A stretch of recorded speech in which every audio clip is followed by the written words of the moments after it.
Hello student, कैसे हो आप लोग। आई होप कि आप लोग स्टूडेंट अच्छे हैं और अपनी बोर्ड एग्जाम की तैयारी आप लोग अच्छे से कर रहे हैं। स्टूडेंट, आज के इस वीडियो में हम क्लास 12 अर्थशास्त्र यानी इकोनॉमिक्स के जितने भी स्टूडेंट हैं और इस बार 28 फरवरी 2024 के बोर्ड एग्जाम में इकोनॉमिक्स का पेपर देने वाले हैं, तो हम उनके लिए लेकर आए एक वायरल मॉडल पेपर जो सेम आपके 28 फरवरी के बोर्ड एग्जाम में पूछा जाएगा। सेम ऐसे ही पेपर आपके 28 फरवरी को आएगा। तो जितने भी स्टूडेंट 28 फरवरी को पेपर देने वाले हैं, आज की इस वीडियो को कंप्लीट देखेंगे, क्योंकि इसमें बताए गए एक एक इंपॉर्टेंट क्वेश्चन आपके बोर्ड एग्जाम में देखने को मिल जाएगा। और इसमें बताए गए जितने भी क्वेश्चन हैं सेम ऐसे ही पूछे जाते हैं क्वेश्चन आपके बोर्ड एग्जाम में। तो आज के इस वीडियो को देखिए और पूरा इस वीडियो में जितने भी मैं क्वेश्चन बताऊंगा इसका मैं सोल्यूशन भी लेकर आया हूं, पूरे का सोल्यूशन बताऊंगा और एक एक क्वेश्चंस को आप लोगों को तैयार कर लेना है, क्योंकि बोर्ड एग्जाम में इससे भी काफ़ी क्वेश्चंस आपके बोर्ड एग्जाम में आएंगे। तो काफ़ी ज़्यादा इंपॉर्टेंट मॉडल पेपर है आप लोगों के एग्जाम की दृष्टि से। तो यहाँ पर देखिए स्टूडेंट, अर्थशास्त्र पेपर लिखा है, 190 SG पेपर कोड है, समय 3 घंटा 15 मिनट सभी सब्जेक्ट के लिए यही निर्धारित है। 100 नंबर पूर्णांक इकोनॉमिक्स का होता ही है, आप लोगों को पता ही होगा। उसके बाद में देखिए जो समय दिया हुआ है 15 मिनट, पेपर को अच्छे से पढ़ लीजिएगा। हमने तरीका भी बताया कि क्या करना है आपको 15 मिनट में। उसके बाद में जो निर्देश दिया हुआ है इसको आराम से स्टूडेंट, क्योंकि इसी के हिसाब से आपको क्या है प्रश्न का उत्तर देना है और इसी के हिसाब से आपको सारी चीज़ें प्रश्न को मैनेज करना है अपने 3 घंटे पेपर को हल करने के लिए। तो आराम से ये सारी चीज़ों को आप लोग पढ़ लीजिएगा। उसके बाद में देखिए आपको भी पता है जो बहुविकल्पीय प्रश्न है ये 10 बहुविकल्पीय प्रश्न होते हैं। तो हम सभी 10 बहुविकल्पीय प्रश्नों को बता देते हैं। और शुरुआत में जैसा कि आप लोग देख ले सकते हैं कि शुरुआत में सबसे पहले बहुविकल्पीय प्रश्न ही पूछा गया है। तो आपसे रिक्वेस्ट है ज़्यादा से ज़्यादा आप बहुविकल्पीय प्रश्न को सॉल्व कीजिए, ताकि आपका एक भी क्वेश्चन बोर्ड एग्जाम में गलत ना हो, सारे का आप सही उत्तर लिख कर आए। जैसा कि यहाँ पर सबसे पहला बहुविकल्पीय प्रश्न दिया हुआ है कि बजट रेखा को कहा जाता है। ये जो डॉट दिया है ना बीच में, इसी में हमारा राइट आंसर आएगा। उसका हमने आंसर काफ़ी बार बता चुका हूँ। कीमत रेखा कहा जाता है, व्यय रेखा, मांग रेखा, बजट रेखा। तो बजट रेखा जो विचली कहा जाता है, कीमत रेखा भी कहा जाता है इसको, यानी पहले का आपका ए राइट आंसर हो जाएगा। देख सकते हैं, आपको इसका आंसर पता है तो कमेंट में ज़रूर बताइएगा। आप लोग समझ लीजिए हमारे साथ में पेपर हल कर रहे हैं। हमने बहुत सारे मॉडल पेपर आप लोगों के मतलब इकोनॉमिक्स के सॉल्व करा दिए हैं। देखा होगा तो अच्छी बात है, नहीं देखा है तो जाकर देख लीजिएगा। दूसरा क्वेश्चन देखिए यहाँ पर, उदासीन वक्र विश्लेषण किसने प्रतिपादित किया है। इसका भी आंसर हमने आप लोगों को काफ़ी बार बता चुका हूँ। तो जो उदासीन वक्र विश्लेषण है ये हिग्स ने परिभाषित किया, यानी आंसर सी हो जाएगा। दूसरे का सी राइट आंसर हो जाएगा। अगला क्वेश्चन देखिए यहाँ पर 3 नंबर, ये देखिए 3 नंबर क्वेश्चन है कि एक पूर्ण प्रतिस्पर्धात्मक बाजार में वस्तु की कीमत कौन निर्धारित करता है, एक क्रेता या एक विक्रेता, एक फर्म या एक उद्योग। तो इनमें से आपका डी राइट आंसर हो जाएगा। इसका हमने एक उद्योग हो जाएगा। उद्योग जो है ये क्या है, वस्तु की कीमत निर्धारित करता है। तो तीसरे का डी राइट आंसर हो जाएगा। हमने बहुत सारे आप लोगों के बहुविकल्पीय प्रश्न सॉल्व कराए हैं और एक हमारा वीडियो और भी आने वाला है जिसमें हमने पूरे बुक का क्या है बहुविकल्पीय प्रश्न बताना है, तो वो वीडियो भी जरूर देख लीजिएगा। 4 नंबर क्वेश्चन देखिए यहाँ पर, ये देखिए संतुलन कीमत में निचली कीमतों पर होती है। कौन सी कीमत होती है निचली कीमतों पर, एक नंबर का प्रश्न है। इनमें से आपका अधिमांग हो जाएगा, जो कि क्या है निचली कीमतों पर ये होती है।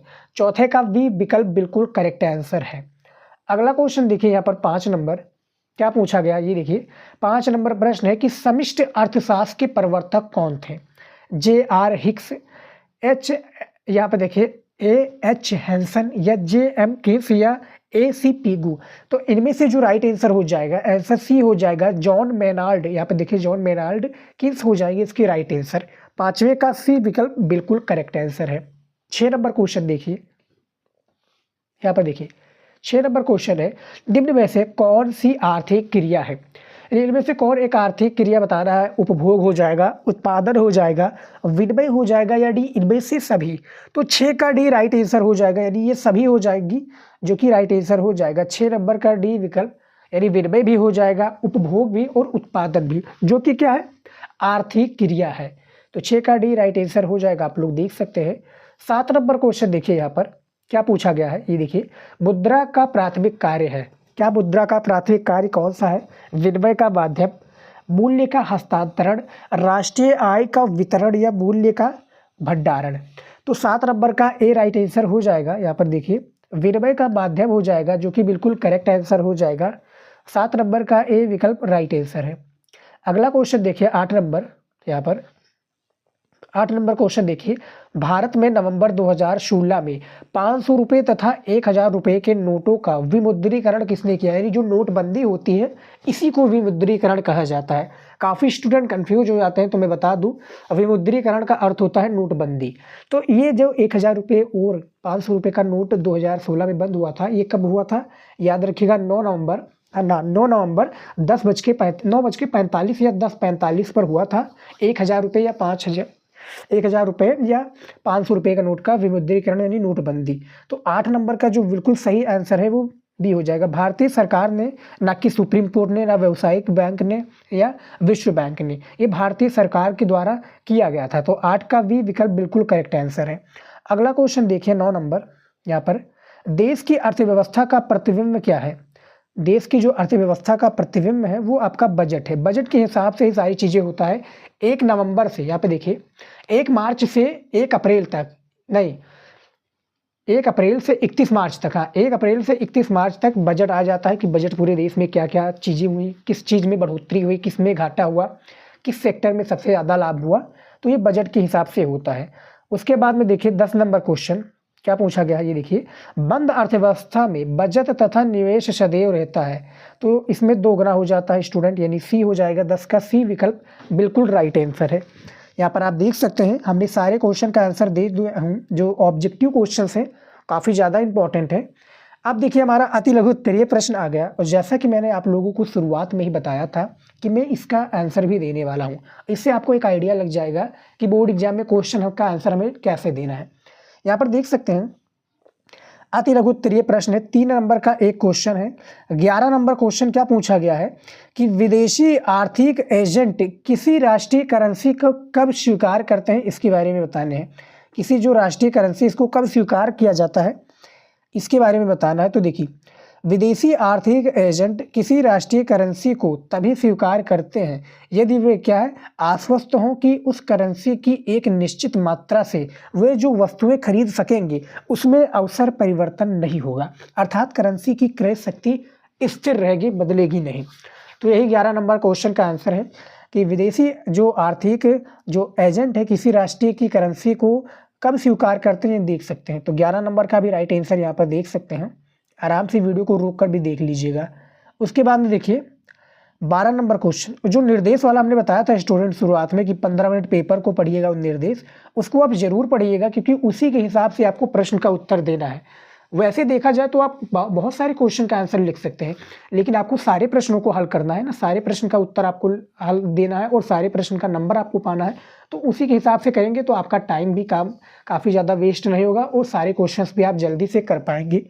12 नंबर क्वेश्चन है कि अनुकूल तथा प्रतिकूल भुगतान संतुलन से क्या अभिप्राय है, इसके बारे में बताना है, हमें अभिप्राय बताना है। तो देखिए अनुकूल भुगतान के अंतर्गत किसी देश की निर्यात आयात से अधिक है तो कुल, यहाँ पर देखिए आयात अधिक है तो अनुकूल भुगतान संतुलन कहलाता है, और यदि निर्यात कम है और आयात अधिक है तो भुगतान प्रतिकूल की स्थिति कहलाती है। भुगतान जो होती है प्रतिकूल की स्थिति कहलाती है। तो 12 नंबर का राइट आंसर यहाँ पर आप देख सकते हैं किस तरह से है, अनुकूल तथा प्रतिकूल भुगतान संतुलन से क्या अभिप्राय है, इसका आंसर आप लोग देख सकते हैं। हमने बहुत ही बारीकी से दिया है और ऐसा ही आप लोगों को देना है। काफ़ी बार क्या होता है, हमने बताया है आप लोगों को काफ़ी वीडियोज में कि जो क्वेश्चन होता है, क्वेश्चन का जो आंसर जितने में दिया होता है उतने में ही लिख दीजिएगा तो बेटर रहेगा। अब एक क्वेश्चन का आंसर दिया हुआ है 70-80 शब्दों में, तो उतना आपको नहीं लिखना है। 50 शब्द इसका निर्धारित है अति लघु उत्तरीय का, जिसके लिए 3 नंबर एग्जामिनर देगा। काफ़ी बार क्या होता है छोटा क्वेश्चन का आंसर होता है, तो कोई बात नहीं, उतने भी संतुष्ट हो जाएगा एग्जामिनर, लेकिन प्रश्न का उत्तर कन्फर्म होना चाहिए। 13 नंबर क्वेश्चन है मध्यावधि वित्तीय नीति। वित्तीय नीति विवरण से आप क्या समझते हैं, परिभाषा देना है। तो देखिए मध्यावधि वित्तीय नीति विवरण में विशिष्ट वित्तीय सूचकों के लिए 3 वर्षीय चल, यहाँ पर देखिए 3 वर्षीय चल लक्ष्य रहता है। इस बात का परीक्षण करता है कि क्या धारणीय आधार पर राजस्व प्राप्तियों के माध्यम से राजस्व व्यय यहाँ पर देखिए व्यय किए जा सकता है और बाजार ऋण ग्रहण सहित पूंजीगत प्राप्तियों का उपयोग कितनी उत्पादकता के रूप में किया जा सकता है इसके बारे में बताना है। तो 13 नंबर क्वेश्चन का भी हमने राइट आंसर बता दिया है, यहाँ पर आप देख सकते हैं किस तरह से है 13 नंबर क्वेश्चन का राइट आंसर। अगला क्वेश्चन देखिए 14 नंबर, ये देखिए आराम से आप सारी चीज़ों को पढ़ लीजिएगा, जो आंसर मैं बता रहा हूँ इसको लिख लीजिएगा, नहीं लिख पा रहे हैं तो आप क्वेश्चन फीड कर लीजिए और याद कर लीजिए। 14 नंबर क्वेश्चन है बंद, यहाँ पर देखिए बंद पत्र से आप क्या समझते हैं, 3 नंबर का क्वेश्चन है जैसा कि आप देख सकते हैं। आंसर देखिए, बंद पत्र यानी ब्रांड प्रतीकात्मक रूप में ऐसे कागज हैं जो एक क्या है समयावधि के उपरांत भविष्य में मौद्रिक प्रतिफल की धारा का वादा करते हैं। सरकार अथवा फर्म जनता के लिए होना चाहिए लिए गए उधार के लिए इन कागजों यानी बंद पत्र को जारी करता है। तो यानी जो बंद पत्र का अर्थ यहाँ पर देख सकते हैं, क्या अर्थ है इसका। 14 नंबर भी प्रश्न आंसर हमने दे दिया है। अगला क्वेश्चन देखिए 15 नंबर क्वेश्चन है बाजार में प्रवेश तथा बहिर्गमन, यहाँ पर देखिए बहिर्गमन की मान्यता से क्या अभिप्राय है, हमें इसकी अभिप्राय के बारे में बताना है कि इसका बेसिकली अभिप्राय क्या होता है। तो उत्तर देखिए क्या है, यहाँ पर देखिए उत्तर है बाजार में प्रवेश तथा बहिर्गमन की मान्यता से अभिप्राय है कि उत्पादन में बने रहकर संतुलन में कोई भी फर्म ना, यहाँ पे देखिए उत्पादन में बने रहकर संतुलन में कोई भी फर्म ना अधिक सामान्य लाभ अर्जित करते हैं और ना ही हानि उठाते हैं। दूसरे शब्दों में संतुलन कीमत फर्मों की न्यूनतम औसत लागत के बराबर होती है। दूसरे शब्दों में जो फर्म होते हैं फर्मों की जो न्यूनतम कीमत लागत है ये बराबर होती है। तो जो 15 नंबर क्वेश्चन था कि बाजार में प्रवेश तथा बहिर्गमन की मान्यता से हमें अभिप्राय क्या है, ये अभिप्राय है, देख सकते हैं आराम से। अगला क्वेश्चन देखिए 16 नंबर क्वेश्चन है कीमत रेखा क्या है। इसका भी आंसर आप लोगों को बहुत ही अच्छे तरीके से देना होगा। हालांकि 8 ही क्वेश्चन आपके अति लघु उत्तरीय पूछे जाते हैं इकोनॉमिक्स की मैं बात करूँ तो 16 नंबर क्वेश्चन है कि कीमत रेखा क्या है, कीमत रेखा किसे कहते हैं इसके बारे में बताना है। तो उत्तर देखिए, यहाँ पर देखिए उत्तर है क्या है, यहाँ पर देखिए कीमत होना चाहिए कोमत होगा। कीमत रेखा या फर्म का मांग वक्र एक वक्र का औसत संप्राप्त वक्र होता है क्योंकि औसत संप्राप्ति का अभिप्राय कीमत से है तथा मांग वक्र एक फर्म के उत्पादन की कीमत और मांगी गई मात्रा से संबंध दर्शाता है। इसी को हम कीमत रेखा कहते हैं। कीमत रेखा क्या है, कीमत रेखा को परिभाषित कीजिए, कीमत रेखा से आपका आशय क्या है। ये सारे क्वेश्चंस इसी से रिलेटेड है, कंफ्यूज मत होइएगा अथवा लगकर ये क्वेश्चन पूछे जाते हैं। तो ये भी हमारा हो गया 16 नंबर क्वेश्चन। 17 नंबर क्वेश्चन देखिए, ये देखिए पैमाने के प्रतिफल का अर्थ लिखिए। अर्थ देखिए कैसे लिखना है आपको, ये देखिए पैमाने के प्रतिफल से आशय उत्पादन के सभी साधनों को एक ही अनुपात में बढ़ाना अतः पैमाने के प्रतिफल के अंतर्गत सभी साधनों की मात्राओं में एक समान अनुपात में परिवर्तन करने पर कुल उत्पादन पर पड़ने वाला प्रभाव का अध्ययन किया जाता है। इसी को हम पैमाने का प्रतिफल कहते हैं या इसका अर्थ है। यहाँ पर देख सकते हैं कि क्या अर्थ है इसका। पूरे टोटली क्वेश्चन का आंसर दे दिया है कि पैमाने का प्रतिफल क्या होता है। ज़्यादा जानकारी के लिए जैसा कि मैंने आपको बताया आराम से आप वीडियो को रोक कर देख लीजिए क्योंकि इतने आपके पास टाइम नहीं है। कल ही आपका पेपर है शायद 28 फरवरी का, कल ही पेपर है आपका, आज है 27। देखिए आखिरी क्वेश्चन है हमारा अति लघु उत्तरीय प्रश्न का जो कि है मांग के नियम को समझाइए। 3 नंबर का क्वेश्चन है। उत्तर देखिए क्या है इसका, ये देखिए किसी वस्तु के लिए उपभोक्ता की मांग तथा वस्तु की कीमत के बीच का प्रतिलोम संबंध मांग का नियम कहलाता है। यदि किसी वस्तु के लिए किसी उपभोक्ता की मांग उसी दिशा में है जिसमें उपभोक्ता की आय है तो उस वस्तु के लिए उपभोक्ता की मांग का उसकी कीमत के साथ विपरीत संबंध होता है। जो उपभोक्ता का मांग है उसके कीमत के साथ क्या होता है, विपरीत संबंध होता है। इसी का अर्थ देख सकते हैं। 18 नंबर क्वेश्चन का भी आंसर हमने दे दिया है कि इसका अर्थ क्या होता है। अगला क्वेश्चन देखिए, यहाँ पर लघु उत्तरीय प्रश्न पूछा गया है जो कि आपका 6 नंबर का एक क्वेश्चन होता है लघु उत्तरीय प्रश्न। यहाँ पर देख सकते हैं 6 क्वेश्चन ये भी पूछे जाते हैं 6 नंबर का। तो इसका भी आंसर आपको क्या 150 शब्दों में अप्रोक्स देना होता है। देखिए 19 नंबर क्वेश्चन इसका क्या पूछा गया है कि अदायगी संतुलन की पूंजीगत खाते के जो घटक है इसके बारे में बताना है। तो उत्तर देखिए, पूंजीगत पूंजी खाता ऐसे लेन देनों के कारण होने वाले प्राप्तियों तथा भुगतानों का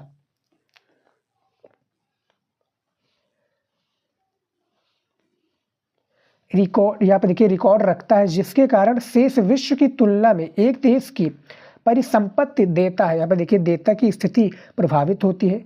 देश की देयताएं या परिसंपत्तियां ब्रैकेट में देखिए शेष विश्व की तुलना में या तो बढ़ती है या घटती है। अन्य शब्दों में पूंजी खाते के लेन देन, यहाँ पे देखिए लेन देनों के कारण भावी दावे उत्पन्न होते हैं।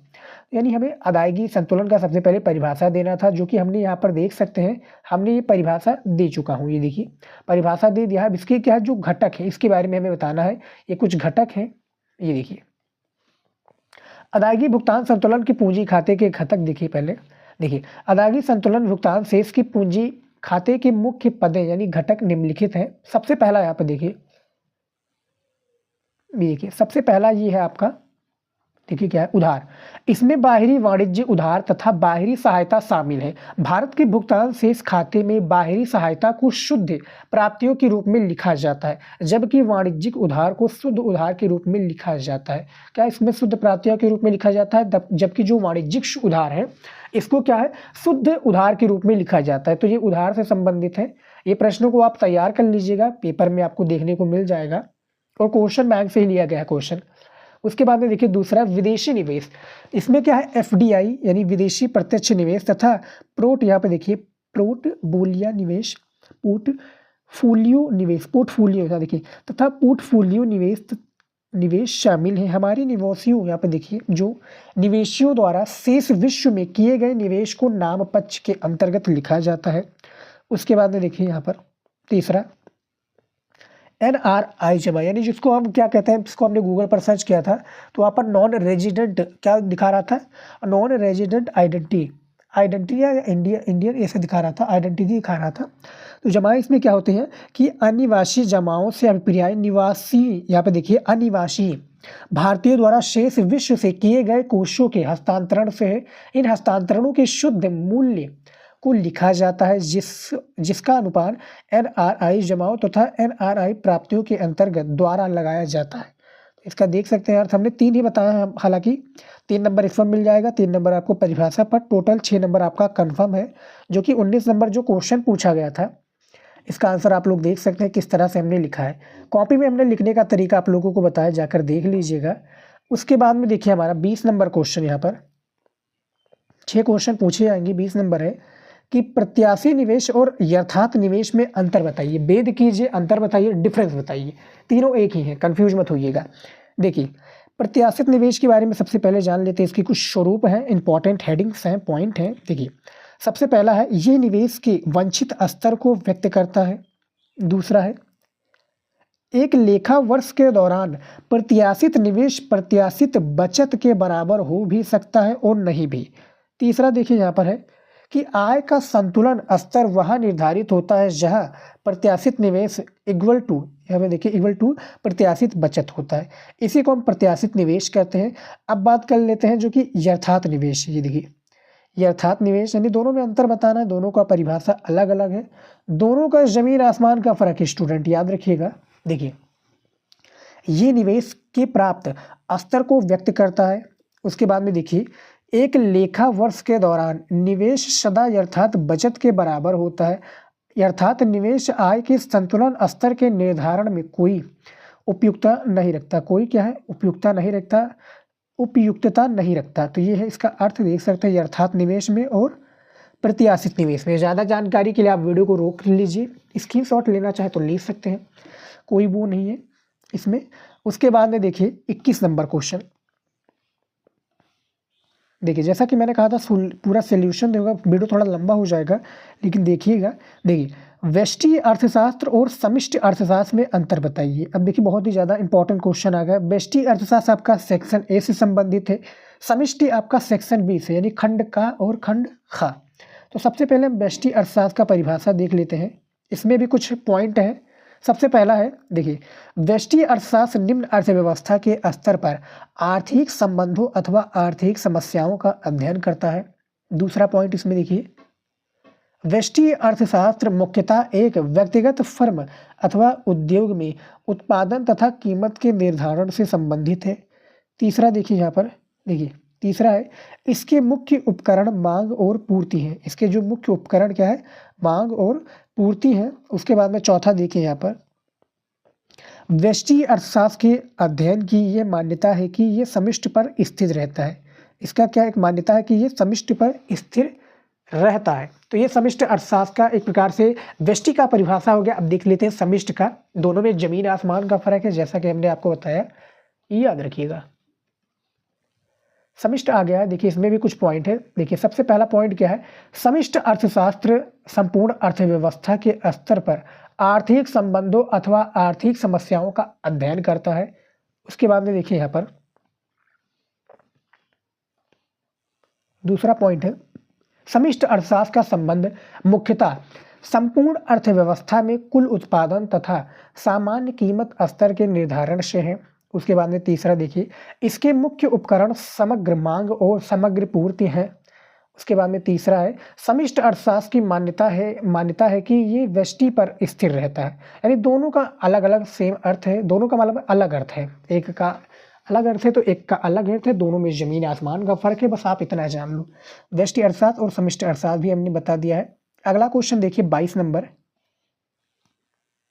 ये देखिए ये भी 6 नंबर का क्वेश्चन है।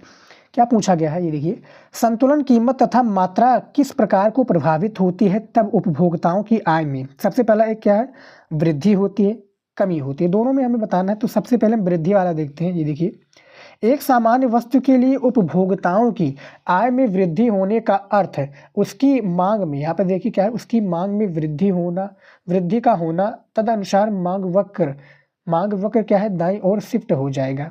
मांग वक्र जो दाईं ओर शिफ्ट हो जाएगा। उसके बाद में देखिए, तथा संतुलन कीमत और संतुलन मात्रा क्या, दोनों में वृद्धि की प्रवृत्ति होगी। उसके बाद में देखिए बी वाला जो कि कमी वाला है, यहाँ पर देखिए कमी होती है। तो इसका भी हम एक प्रकार से अर्थ देख लेते हैं। एक सामान्य वस्तु के लिए उपभोक्ताओं की आय में कमी होने का अर्थ है उसकी मांग में कमी का होना है। क्या उसकी मांग में क्या है, कमी का होना है। तदनुसार मांग वक्र बाईं ओर शिफ्ट हो जाएगा तथा संतुलन कीमत और संतुलन मात्रा दोनों में ही क्या है, कमी की प्रवृत्ति होगी। तो ये संतुलन कीमत तथा मात्रा कीमत में प्रभावित जो होती है, इसके बारे में बता दिया। उपभोक्ताओं की आय, ये देख सकते हैं। 22 नंबर में क्वेश्चन का आंसर हमने दे दिया है। अगला देखिए 23 नंबर क्वेश्चन। देखिए 23 नंबर क्वेश्चन है, सामान्य लाभ तथा लाभ अलाभ बिंदु को समझाइए। जो सामान्य लाभ तथा लाभ और अलाभ बिंदु है, इसको हमें समझाना है। समझाइए, 6 नंबर का क्वेश्चन है, देख सकते हैं। इसका भी आंसर हम दिखा देते हैं आपको। देखिए, लाभ के न्यूनतम स्तर को जो एक फर्म को इसके वर्तमान व्यापार में बनाए रखने के लिए आवश्यक है, सामान्य लाभ कहकर परिभाषित करते हैं। एक फर्म जो सामान्य लाभ अर्जित नहीं करती व्यापार में नहीं रह सकती। सामान्य लाभ फर्म की कुल लागतों का एक भाग होता है। इन्हें क्या है, उद्यम, यहाँ पर देखिए उद्यमशीलता की अवसर लागत के रूप में समझना भी लाभदायक है। वो लाभ जो एक फर्म सामान्य लाभ से ऊपर क्या है, अर्जित करती है, क्या है, अर्जित वो करती है पूर्ति वक्र के रूप में। यहाँ पर देखिए पूर्ति वक्र के जिस बिंदु पर एक फर्म केवल साधारण लाभ अर्जित करती है, वो फर्म यहाँ पर देखिए लाभ अलाभ बिंदु कहलाता है। अतः न्यूनतम औसत लागत का वह बिंदु जिस पर पूर्ति का वक्र दीर्घकालीन औसत वक्र ब्रैकेट में है अल्पकालीन औसत लागत वक्र को काटता है, फर्म का लाभ अलाभ बिंदु है। यानी दोनों जो बताया गया कि सामान्य लाभ तथा लाभ और अलाभ में बिंदु को समझाइए, वो यही बिंदु है। जैसा कि आप लोग यहाँ पर देख सकते हैं, इसका अर्थ देख सकते हैं क्या कि सामान्य लाभ तथा अलाभ बिंदु क्या है। अगला क्वेश्चन देखिए 24 नंबर, जो कि आखिरी क्वेश्चन है लघु उत्तरीय का, और ऐसे ही आप लोगों को आंसर देना है बोर्ड एग्जाम में। देखिए, अनिधिमान वक्रों की विशेषताओं को समझाना है। इसके जो वक्र हैं, वक्रों के हमें विशेषताएं बतानी है। तो उत्तर देखिए, अनिधिमान वक्र, यहाँ पर वक्र होना चाहिए स्टूडेंट, वक्त वो आ गया, इसके लिए सॉरी। देखिए कंप्यूटर में छपने में गलती हो जाती है, वहाँ पर क्या है, बटन जब आता है तो अलग अलग मिस्टेक्स हो जाती हैं। हालांकि देखिए इसका मैं बता दूं, अनिधिमान वक्र हो जाएगा। वक्रों की विशेषताएं, अनिधिमान वक्रों की मुख्य विशेषताएं निम्न प्रकार से है। देखिए सबसे पहला है, देखिए सबसे पहला क्या है कि अनिर्देमान वक्र ब्रैकेट में है, तटस्थता वक्र ऋणात्मक ढाल वाला होता है अथवा उनका ढलान नीचे की ओर होता है। देखिए, एक अनिर्देमान वक्र का ढलान बाएं से दाएं की नीचे की ओर होता है। ये प्रकट करता है कि यदि एक वस्तु अधिक ली जाती है तो दूसरी कम ली जाएगी। इसीलिए कुल संतुष्टि ब्रैकेट में है अनिर्देमान वक्र के कुछ भी बिंदु पर सामान्य रहती है। ये पहला हो गया। दूसरा जो हमारा है, ये देखिए, अनिर्देमान वक्र मूल बिंदु की ओर क्या है, उन्नतोदर, या देखिए उन्नतोदर होता है। एक अनिर्देमान वक्र सामान्यतया अनिर्देमान वक्र कभी भी एक दूसरे को छूते, यहाँ पे देखिए छूते चा काटते नहीं। चौथा संतुष्ट के विभिन्न स्तरों को प्रकट करता है, इसीलिए इनका एक दूसरे को काटना संभव नहीं होता है प्रत्येक अनिर्देमान वक्र।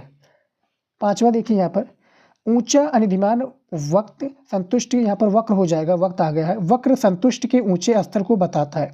तटस्थता मानचित्र में एक ऊंचा अनिर्देमान वक्र निचले अनिर्देमान वक्र पर स्थिर संयोगों की तुलना में उन संयोगों को प्रकट करता है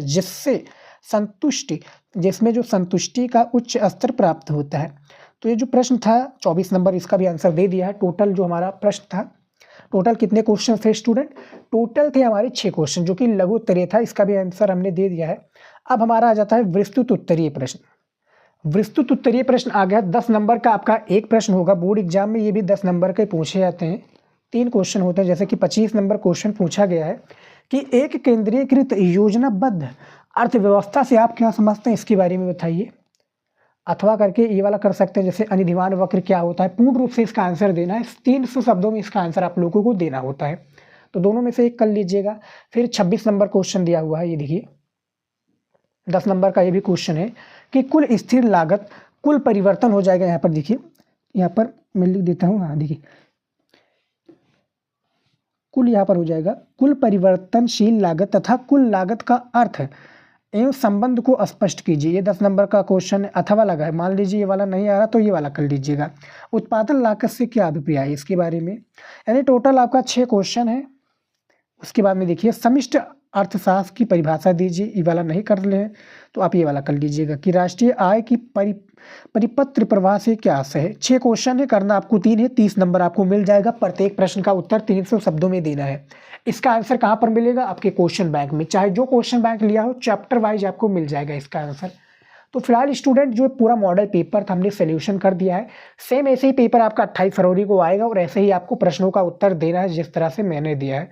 सारी चीज़ों को हमने बता दिया है जो एक स्टूडेंट को पता होना चाहिए इकोनॉमिक्स के। तो फिलहाल स्टूडेंट इस वीडियो में इतना ही। आई होप कि आज का वीडियो आपको अच्छा लगा है। अच्छा लगा तो शेयर जरूर कीजिएगा। मिलते हैं नेक्स्ट